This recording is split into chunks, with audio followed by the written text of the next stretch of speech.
Rekord yangilandi. Bizni kuzatishda davom etinglar. Barchaga xayrli kech. Mana hovuzimiz 75% bitdi. Mana pivot sistemamiz ikkinchisini olib o'rnatishdi.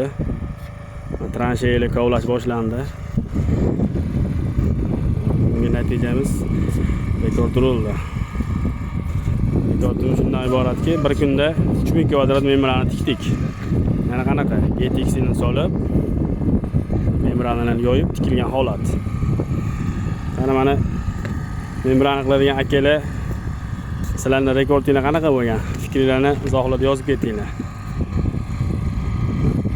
Abet holatida mana shu joylar ko'rganda vanna bo'lib yotadi. Mana kechqurunga borib tekis bo'lib, bir tekislik chiroyli chiqadi. Xudo xolasa 2-3 kunda ishni yakunlaymiz. Bizni kuzatib boringlar.